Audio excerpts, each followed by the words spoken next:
Today I'm going to be showing you 3 cozy drinks that I have been making and some cozy books and movies for you to watch and read while enjoying these beverages. Gotta make myself presentable for the video. So I'm going to start out with the drink recipes, so feel free to check the description box below because I will be putting timestamps in case you only want to see a certain section of this video. For the first drink, we are going to make a sparkling cranberry lime mocktail. This is a mocktail, but you have the option to make it a cocktail. So I think you would just add vodka, a vodka of your choice, and that would be that. Making this from scratch with cranberries is also optional. You can just buy cranberry juice if you want to keep it simplified. So all I'm going to do is put cranberries into a blender, add them to a saucepan, add some water, and add some brown sugar. You can also use white sugar, but brown was all I had. And the amount of cranberries that you use for this recipe will depend on how many drinks you are making. So be sure to refer to all the recipes that I put down below in the description box. Now I have to wait 4 to 5 minutes or until my cranberry is at a thicker consistency.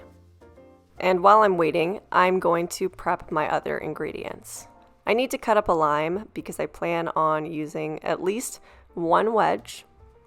And I also want to add a cute little cranberry garnish, and to do that, I'm just going to put 3 cranberries on a toothpick. Once my cranberries are ready, I let them cool, and I pour them into the bottom of my cup.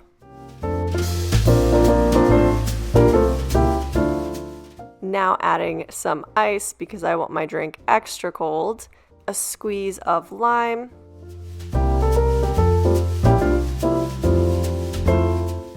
and now it's time to add your lime sparkling water.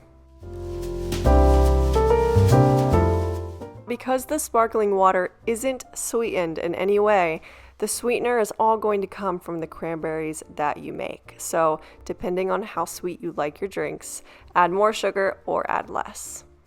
This is definitely a very healthy beverage and a great one to share because it's so festive looking and it tastes amazing.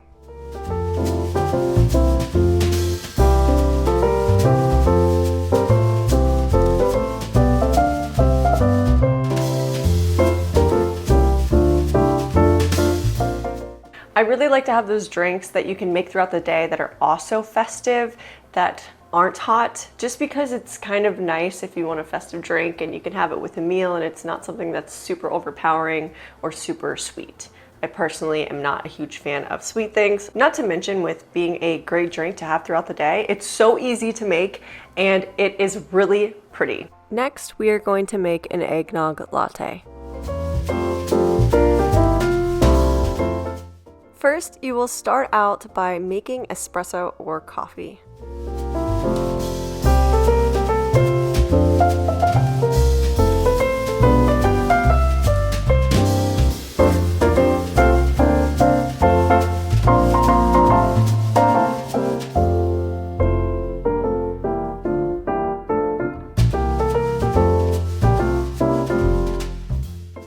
Then using the eggnog of your choice, I'm using an almond milk eggnog. You are going to add that to your drink. And I'm going to top mine off with some coconut milk whipped cream. This whipped cream is so freaking good. If you haven't tried it, I would highly recommend. And then you add a dash of cinnamon or nutmeg on top and you are done. It's literally that simple. And the mixture of the eggnog with the coffee is so incredible because you get that bitter and slightly sweet taste, and it is the easiest and perfect holiday drink.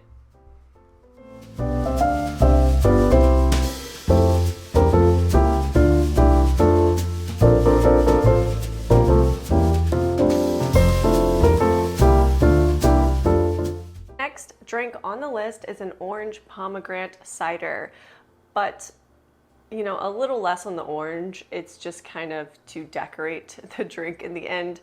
So maybe just a pomegranate cider. All you need is some cider, pour it into a glass, and then you are going to cut a pomegranate and you're going to add just the seeds to the bottom of the drink. You can also add some juice as well by squeezing the section that you cut. When you are done, slice up an orange and place one single slice on the top of your drink. Add a dash of cinnamon, and now you're going to heat it up in the microwave. This, of course, is the fast way of doing it, but you can cook it in a pot over the stove.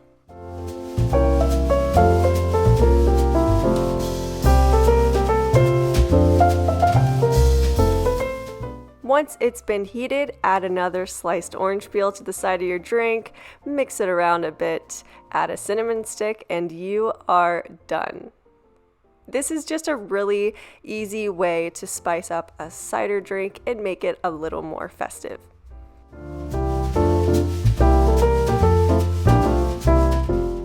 So that is it for all of my drinks, and if I had to give you my honest opinion of my personal favorite, oh man, I think it has to be the mocktail. But on that note, I also have been having the eggnog lattes every single morning because I have the eggnog, and it's better than just adding almond milk because it's a little more flavored. So yeah, I don't know. I really like those two a lot. So for the books, I literally went to Barnes & Noble, and some of them I selected just based off of the book covers, and some of them I had heard about before. And those are the books I'm going to talk about today. The first book is A Cat Cafe Christmas. The reason I chose this book was because the book cover instantly captured my attention. I'm a cat person. My cat is literally, hi Doobie!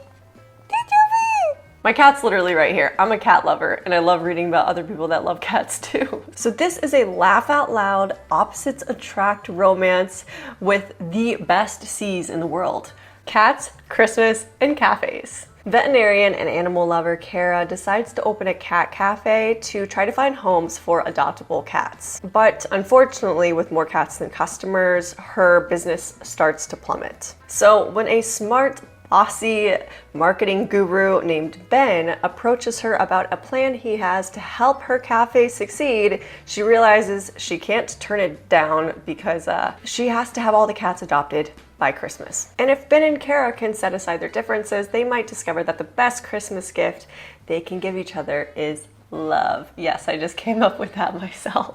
The next book that I chose, just based off of the book cover, is Christmas by the Book by Anne Marie Ryan. If you are a book lover, and I hope you are because you're watching this video, then you're probably going to enjoy this book too. In a small town in England, two booksellers who are facing a really rough time decide to anonymously deliver books to book lovers within their area. But with the future of the bookshop still up in the air, Nora and Simon realize that they need a Christmas miracle or a little help from the people whose lives they have touched. Hopefully it fits the bill when it comes to being very atmospheric. I absolutely love a small town vibe, Christmas, festive, holiday book all wrapped in one, and romance goes so well with Christmas too. So I think that this will be a really good find.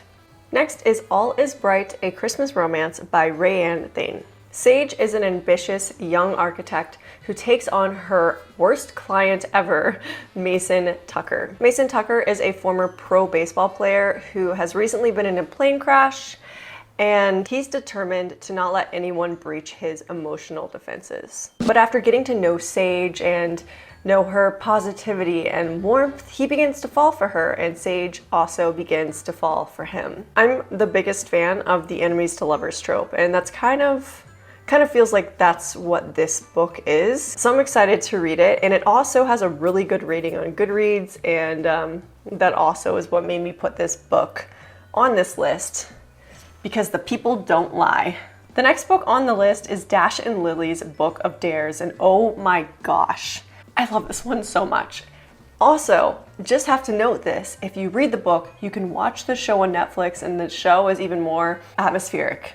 Like when you get to have a visual to what you read, it's insane. It's so good. This is a Christmas romance that takes place in New York City. The story begins when a girl named Lily writes a bunch of challenges and dares into a journal for the right guy to find, and she leaves it at her favorite bookstore on a bookshelf. Dash ends up finding this book of dares and ends up giving her some dares and challenges back, and over time they end up swapping the journal without actually meeting and end up falling for each other through the pages of this journal.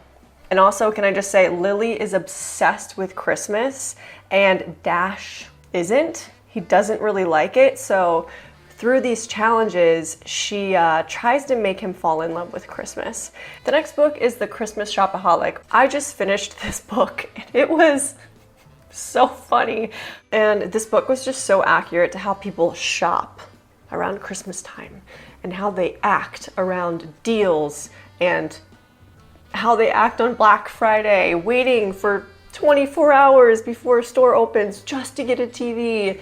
You know, consumerism at its best. So this story takes place in London, and it is about a woman named Becky who absolutely loves Christmas, loves her Christmas tradition, which is having a huge dinner with her family at her parents' place. And most of all, she loves Christmas shopping. But this year, Becky's parents decide that they're going to move to this new hip area called Shoreditch, and they ask her to hold the Christmas dinner. This might sound like a very straight to the point plot, but there's a lot of stuff that happens in between her trying to plan everything, and it is hilarious. It's kind of like a holiday movie, pretty much, but reading it. That's how I felt. I also loved how atmospheric this book was. Like, it really felt like I was reading about Christmas time. You know when you read some festive holiday books and they don't really talk about Christmas related things or seeing Christmas lights or seeing the tree or holiday music? Yeah, this one does. You're gonna love it. Okay, the next book is In a Holidays by Christina Lauren. This particular book is a retelling of Groundhog Day, and Groundhog Day is when, let me just explain the story.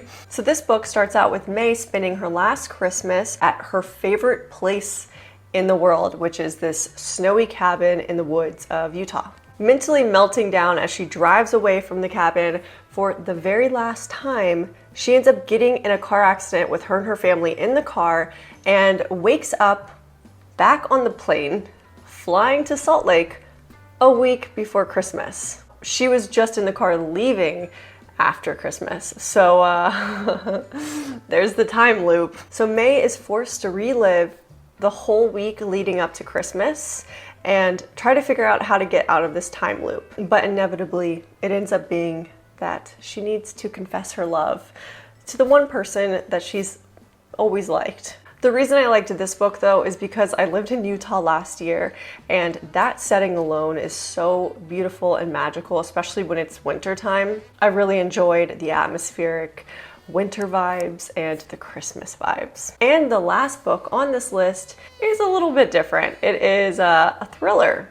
It's called 5 Total Strangers. This is a YA thriller, and it's so atmospheric. It is so atmospheric. Like, you will feel like you are cold, and you will also feel very much in danger, which I don't know if that's a good feeling or not. Probably not. When Mira flies to Pittsburgh to spend Christmas with her mother, a record-breaking blizzard ends up canceling her layover flight. So desperate to get to her mother in the wake of a family death, she decides to catch a ride with a group of students who were on her initial flight who happened to be going towards the same city. As the drive progresses and the weather conditions worsen, she realizes that the people she's in the car with actually don't know each other at all, because initially she thought that they were friends. Really odd things start to happen in the car, and she starts realizing she should have never taken this ride with this group of strangers. Just talking about it freaks me out. Soon they're not just dealing with black ice and heavy snowfall, but the fact that someone will stop at nothing to ensure that their trip will end in a deadly disaster. There was parts in it where I was freaking out reading it, and there's only one other book that I've read that made me feel like that. That was a book by Riley Sager. So that kind of just tells you how good it's gonna be. I don't know, it freaked me out because it felt like a very relatable situation that I could possibly see myself in. Highly recommend this one. I'm not sure if you're into reading, thriller novels around the holidays, but if you are, this is definitely a good one and I would pick it up. Now we are moving on into movies, and I've got quite the list of new releases. I'm not going to be talking about classics because you guys probably know those, so I want to mention things that have just come out or are coming out in the next month so you are up to date with the new films. So the first one is the Guardians of the Galaxy Holiday Special on Disney Plus, and it comes out November 25th. When Star-Lord, aka Chris Pratt, misses Christmas, Drax and Mantis set out to get him an unforgettable present. And their plan may involve kidnapping Kevin Bacon. If you've seen Guardians of the Galaxy, you're most likely going to like this, and you know it's gonna be a little bit on the comical side. And I can't think of anything better than Christmas in space. Just saying. The next movie is Spirited. This comes out on November 18th and it's available on Apple TV. This is with Ryan Reynolds and Will Ferrell, and it is a retelling of A Christmas Carol. So you know with this cast it's going to be hilarious. That's all I can say. It's going to be funny. It's going to be a festive comedy. The next one is Mickey Saves Christmas. This comes out on November 27th on ABC or Disney Plus. If you are a fan of the stop motion holiday films like Rudolph the Red-Nosed Reindeer or Frosty the Snowman, those are like two of my favorites personally, then you're gonna love this because this is a stop motion film. This follows the story of someone, aka Pluto, screwing up Christmas and the race against time to deliver everyone's presents. I definitely plan to watch this one because I have been dying for another stop motion film. They're very rare these days. They take a really long time to do. I get why it's not done often, but I like really appreciate them and the art. So I'm super excited for this one and I hope that you guys watch it too. The next movie is Hotel for the Holidays. This is available on December 2nd on Freevee. So this is about a hotel manager who is played by Riverdale's Madeline Pesh.